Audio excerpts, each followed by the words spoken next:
오늘 함께 나누실 하나님의 말씀은 사무엘하 17장 24절부터의 말씀입니다. 사무엘하 17장 24절에서 18장 5절까지의 말씀을 함께 보도록 하겠습니다.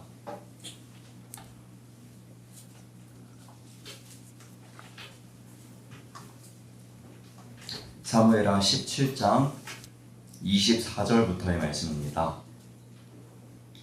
18장 5절까지의 말씀까지 보도록 하겠습니다.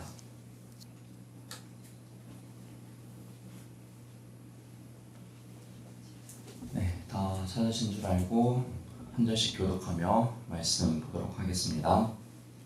이에 다윗은 마하나임에 이르고 압살롬은 모든 이스라엘 사람과 함께 요단을 건너니라.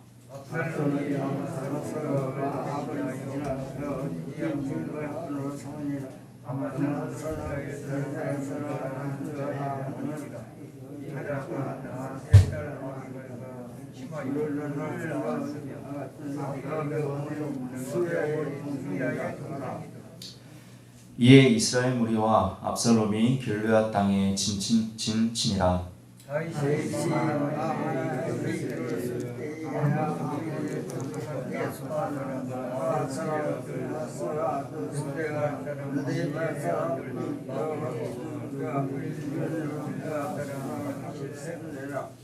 침상과 대야와 질그릇과 밀과 보리와 밀가루와 볶은 곡식과 콩과 팥과 볶은 녹두와 꿀과 양치가 지수로 인권과 함께하는 백성의 복귀하게 하였으니 이는 그들의 생각에 그리스도에서 하나고 원하고 몸을 입혔다.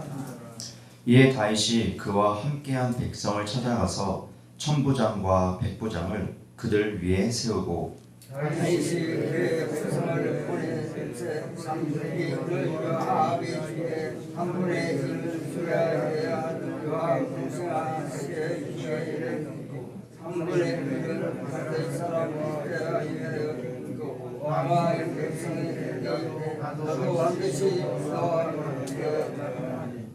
백성들이 이르되 왕은 나가지 마소서. 우리가 도망할지라도 그들은 우리에게 마음을 쓰지 아니할 터이요. 우리가 절반이나 죽을지라도 우리에게 마음을 쓰지 아니할 터이라. 왕은 우리 만명보다 중하시오니 왕은 성읍에 계시다가 우리를 도우심이 좋으니이다 하니라. 왕이 그들에게 이르되 너희가 좋게 여기는 대로 내가 행하리라 하고 문대와 왕의 섬에 모든 백성이 100명씩 1000명씩 때를 치어 나가는지라. 네, 마지막 절 함께 보겠습니다. 왕이 요압과 아비새와 이때에 명령하여 이르되 나를 위하여 젊은 압살롬을 너그러이 대우하라 하니 왕이 압살롬을 위하여 모든 군 지휘관에게 명령할 때에 백성들이 다 들으니라. 아멘. 오늘도 이 새벽에 기도자로 나오신 우리 모든 성도 여러분들을 주님의 이름으로 환영하고 축복합니다.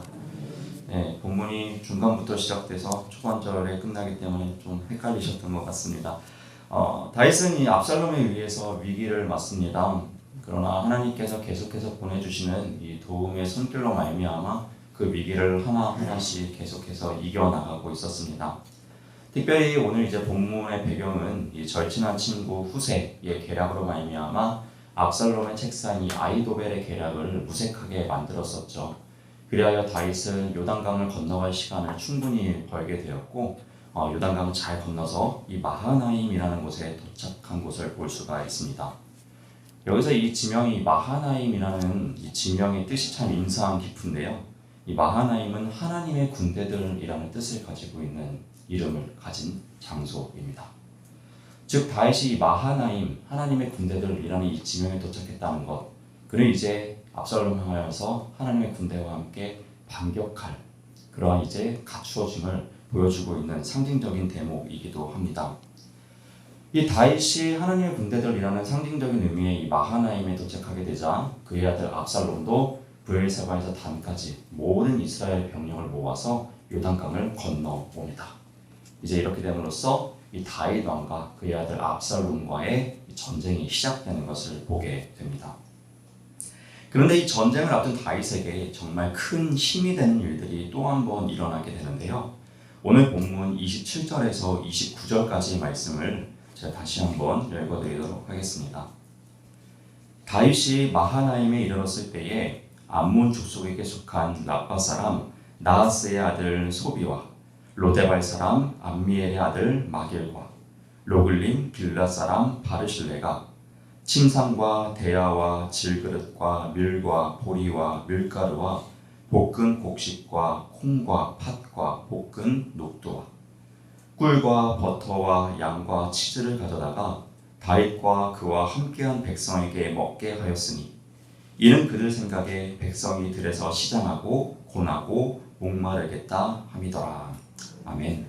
네, 이처럼 또 여러 명의 사람들이 다윗에게 돕는 손길로서 찾아옵니다. 암몬 족속을 통해서 수많은 것들을 지원받게 됩니다. 과거에 이 다윗 왕은 이 암몬의 나하스 왕과 굉장히 좋은 관계를 유지했었습니다. 물론 중간에 그의 아들인 이 하문과의 전쟁이 있었긴 했지만요. 오늘 본문 말씀을 보니까 이 나하스의 또 다른 아들 소비는 이 다윗을 향한 좋은 감정을 가지고 있었던 것을 보게 됩니다. 그렇게 오늘 본문처럼 다윗이 어려움에 처하자 그를 돕는 이렇게 수많은 물품들을 보내게 되는 것이죠. 다윗은 이처럼 하나님이 보내시는 많은 이들의 도움을 받아 서서히 제자리를 찾기 위한 발걸음을 하나하나씩 하고 있었는데요. 이제 본문 18장부터는 여러 가지 도움을 받은 이 다윗이 직접적으로 전략을 세우고 전쟁을 준비하는 모습을 보게 됩니다. 오늘 본문 18장 2절 말씀을 다시 한번 보면요. 다윗이 그의 백성을 내보낼새 3분의 1은 요압의 휘하에 3분의 1은 수레의 아들 요압의 동생 아비새의 휘하에 넘기고 3분의 1은 가드 사람 이때의 휘하에 넘기고 네, 우선 다윗은 부대를 세 부대로 나누게 됩니다. 실제적으로 브엘세보다 단까지 병력을 모은 이 압살롬에 비해서 이 다윗의 군대는 훨씬 적은 숫자였습니다. 그러기에 그냥 적은 숫자로 부딪힐 수는 없는 것이죠. 이 다윗은 전략적으로 이 부대를 세 부대로 나눕니다. 그 후에 그가 이렇게 이야기합니다. 2절 후반절을 계속해서 보면요. 왕이 백성에게 이르되 나도 반드시 너희와 함께 나가리라 하니 라고 이야기를 합니다. 다윗은 강조하여 이렇게 백성들에게 군사들에게 이야기합니다. 반드시 나도 너희와 함께 출정하겠다라고 말입니다. 왜 그는 이렇게 강조하여서 함께 출전하겠다라고 이야기를 했을까요? 그 이유에 대해서는 사무엘하 11장 말씀을 보게 되면 알 수 있는데요. 우선 제가 이 사무엘하 11장 1절 말씀을 읽어드리도록 하겠습니다. 한번 잘 들어보시기 바랍니다. 그 해가 돌아와 왕들이 출전할 때가 되매 다윗이 요압과 그에게 있는 그의 부하들과 온 이스라엘 군대를 보내니 그들이 암몬 자손을 멸하고 라빠를 에워쌌고 다윗은 예루살렘에 그대로 있더라. 네. 이게 무슨 상황이냐면요. 이 전쟁에 한번 이스라엘 백성들이 참여하게 되었습니다. 전쟁에 출정하게 되었는데 당시의 전쟁에서는 항상 왕이 출정하여서 그들을 이끌어 줘야만 했습니다. 그런데 이때 다윗은 출정하지 않았었습니다. 이 출정하지 않았었던 이 다윗의 잠시 태만함으로 인해 그가 죄에 사로잡히게 되는데요. 이때 다시 예루살렘에 머무르면서 출정하지 않게 되면서 지었던 죄가요. 바로 이 우리아의 아내 바세바를 범하는 죄를 지었었습니다. 그가 출정하지 아니하고 이 태만한 그 결과로 이 죄를 지었었는데 이 다윗은 그때의 그 기억을 가지고 있었던 것이죠. 그래서 오늘 본문의 말씀처럼 이 백성들을 향해서 나도 반드시 너희와 함께 출정하겠다라고 이야기를 하고 있습니다. 같은 실수를 반복하지 않기 위해서 과거에 했던 죄악된 모습, 실수를 기억하고 그 모습을 반면교사 삼아 또 다른 모습을, 새로운 모습을 보여주고자 하는 그의 모습을 통해 우리는 또한 도전을 받게 됩니다. 우리 역시 다윗처럼 같은 실수를 반복하지 않기 위해 우리가 실수한 부분들을 기억하고 다시 한번 새롭게 나아갈 수 있는 영적으로 깨어있는 기도자들이 될 수 있기를 주님의 이름으로 부탁드립니다. 아멘. 다시 본문 말씀으로 돌아가 보면요. 다윗은 오늘 본문처럼 반드시 출전하고자 합니다. 그런데요. 그의 부하들이 그의 출정을 막습니다. 그 이유는 이유가 있습니다. 오늘 본문 18장 3절 말씀을 보니까요. 백성들이 이르되 왕은 나가지 마소서 우리가 도망할지라도 그들은 우리에게 마음을 쓰지 아니할 터이요 우리가 절반이나 죽을지라도 우리에게 마음을 쓰지 아니할 터이라. 왕은 우리 만명보다 중하시오니 왕은 성읍에 계시다가 우리를 도우심이 좋으니이다 하니라. 아멘. 네, 백성들은요 이렇게 이야기하죠. 당신이 잡히면 왕 잡히면은 그냥 끝나는 전쟁입니다. 우리 만명보다 당신의 목숨이 더욱더 귀중하니 당신은 후방에 있으십시오. 우리가 나아가겠습니다. 라고 이야기를 합니다. 이 백성들의 이 만류는 이 다윗을 설득하기에 충분했습니다. 그리하여 다윗은요 후방에 출전하지 않고 대기하게 됩니다. 대신 다윗은요 이 출정하는 요압과 아비새와 이때에게요 마지막으로 부탁의 한마디를 합니다. 그 부탁이 5절 말씀인데요. 본문 5절 말씀을 보니까요. 왕이 요압과 아비새와 이때에게 명령하여 이르되 나를 위하여 젊은 압살롬을 너그러이 대우하라 하니 왕이 압살롬을 위하여 모든 군 지휘관에게 명령할 때에 백성들이 다 들으니라. 네. 이 말씀을 세 번의 성경으로 보니까요 조금 더 잘 이렇게 해석을 해주었는데요. 제 세 번의 성경으로 한번 이 5절 말씀을 다시 한번 읽어드리겠습니다.